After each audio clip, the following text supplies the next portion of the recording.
Live from downtown Detroit, home of WDIV and Click on Detroit, Local 4 News at noon starts now. A warning from the nation's top infectious disease expert. It's just the beginning of the coronavirus pandemic. We are still knee-deep in the first wave of this. This as Governor Whitmer talks about scaling back reopening.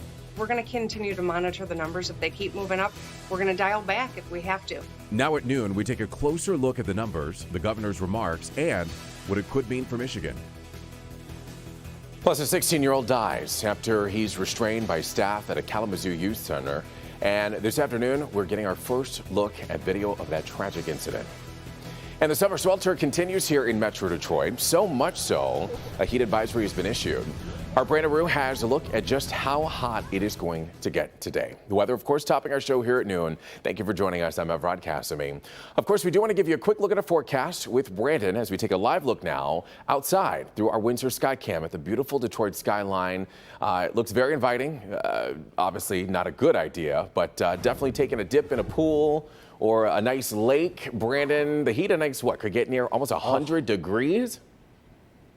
That's right, triple digits. That's why we have the heat advisory today, and heat-related illness, a good thing, and not a good thing, but it's a good bet for anybody who is going to be out and about and not listening to their body and not doing what you need to do. There's nothing crazy, earth-shattering, or new about this. Simply find shade, AC, drink lots of water. Heat advisory is for this stretch basically from now through about 5 p.m. where we're going to be flirting with triple-digit heat indices. We also have an air quality alert like yesterday. That's the ozone action day when you have the sun mixing with pollution at the surface, creating that dangerous chemical and difficult breathing for many. It's 90 at Metro, 91 Troy, 89 Howell, Ann Arbor's at 88, but you have to add a couple 2-3 degrees with the humidity and temperatures both up. These are the heat indices, or what it feels like outside. Now, we might get a little relief through the later afternoon hours as an approaching cool front does bring a chance for some scattered rain and thunder showers, but that's well after 3 or 4 p.m. So we're looking for a high of 94, and we will likely see, again, those heat indices near triple digits. It is every bit sweaty out here right now. Evrod, coming up, we'll track those storm chances and take a look at how long the heat sticks around. Man, oh man. All right, well, remember this come February. Brandon, thank you. Meanwhile, the city of Detroit is moving to help residents cope with the heat. There are 5 recreation centers across the city that are being opened as cooling centers, and that includes Adams Butzel, which is on Linton, Crowell on Losser, Farwell on East Outer Drive, Kemeny on Fort Street, and then Patton on Woodmere. So definitely stop by one of those places. The centers are open from noon, so now until 8 p.m.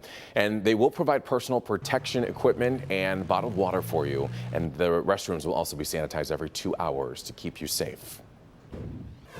Also making headlines this afternoon, attorney Jeffrey Feiger has released new video that shows staff members restraining Cornelius Fredericks inside of a Kalamazoo youth center. It was back in April. The 16-year-old was held down by staff at the Lakeside for Children Youth Facility for throwing a sandwich, and he then went into cardiac arrest and died just 2 days later. Feiger says the staff member's behavior is a part of a culture of fear and abuse that's been allowed at the facility. One employee told us that in order to work there, all you needed was to be breathing and accept $13 per hour in pay. Other than that, they would hire anyone. And the mechanism for dealing with children in this facility was abuse and fear. Pretty alarming. 3 staff members have been charged with involuntary manslaughter. The Michigan State Police are joining Trenton Police to help solve an emerging mystery involving the discovery of human remains. The new owners of a house on Wilson Street in Trenton reported finding the remains in a fire pit on the property.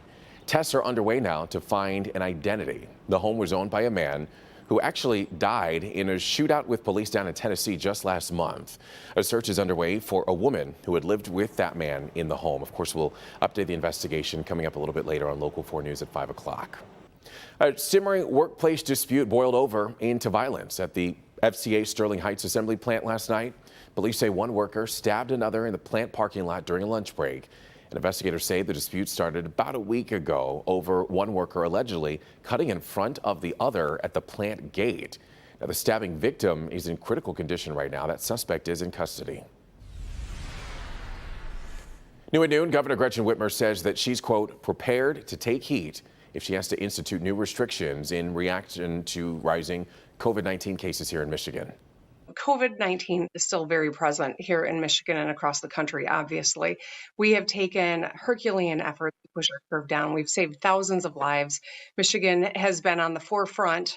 We've done an incredible amount of work, and I would hate to think that the sacrifice that we've made could be made in vain because some people are losing interest or are dropping their guard. We've got to double down right now more than ever. We're going to continue to monitor the numbers. If they keep moving up, we're going to dial back if we have to. I took a lot of heat when we brought that curve down. We saved thousands of lives. I'm prepared to take heat if that's what it's going to take to keep people safe. So the governor went on to say that the state wants to get kids back in the classroom and that wearing a mask increases those odds. Meanwhile, Well, I think that the most nerve-wracking aspect to this whole public health crisis is the fact that it's become political. Lives will have been lost because of the politics around what should just be a public health crisis. We know we started talking about that sandbar party in the southern part of the state. We know that people came in from Indiana and Illinois to attend that. COVID-19 does not respect party line and it does not respect state line. And that's why every one of us has to do our parts. now, the governor went on to say that, again, she wants to get kids back in the classroom and wearing a mask will help beat those odds. As we're talking about the number of coronavirus cases, well, they continue to rise here in Michigan. But there is a bit of good news. The deaths from COVID-19 continue to slow. As of our last update Monday afternoon, we reported here in Michigan that there were just 3 new deaths. Meanwhile, Michigan has more than 66,000 confirmed cases since March, the new total up by 295 cases. And as of Saturday afternoon, the official recovery total is 52,841. We're following breaking news right now about Brazil's President Jair Bolsonaro. He says that he has tested positive for COVID-19.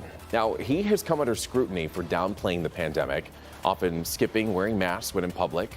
Brazil, we should point out, has more than 1.6 million coronavirus cases. In other news this afternoon, today Americans have plans to send a message of protest at the checkout counter this time. Today has been designated Blackout Day, which is a call to action and a day of solidarity. The goal is simply for people to only spend money at Black-owned businesses. The initiative comes in the wake of protests against police brutality, as well as renewed attention to the nation's decades-long racial wealth gap. Local 4's Larry Spruill joins us now live this afternoon with a look at how Detroiters are observing the day and some places where you can spend your money. Yeah, Everett, a lot of businesses here, especially in downtown Detroit, they are participating in Blackout 2020, which is known as a day not to spend and recognize the Black economic dollar. Now, we have video of several businesses in this area that are participating in Blackout Day 2020. Now, many people are also using this day to support Black-owned businesses in a way to demonstrate the power of the Black dollar. There are several pushes on social media not to spend your money today. According to the Blackout Day's website, July 7th, which is today, Blackout Day, is a call to action and day of solidarity in America, where not one Black person in America spends a dollar at the store or online outside of Black-owned businesses. This initiative started due to the protests against police brutality, and many want to shed some light to the nation's decades of a long racial wealth gap. Americans plan to spend a message at the checkout counter, both in stores and online, that they want racial equality across the country. My hope is that by this attention coming to Black businesses and purchasing going to Black businesses, we might start to level that playing field and make sort of development a little bit more equal in Detroit. Now, there are several businesses across Metro Detroit that are participating in today's initiative. You'll hear from them also more about the movement. I'll have that story coming up tonight at 6. We are live in downtown Detroit this afternoon. Larry Spruill, Local 4. Yeah, Larry, this movement could have a huge impact. Thank you for the update. We'll definitely be tuning in a little bit later today. In the meantime, still to come here at noon, coronavirus cases, as we've mentioned, continue to spike across the nation. Do experts believe the situation will improve or get worse? We'll take a closer look.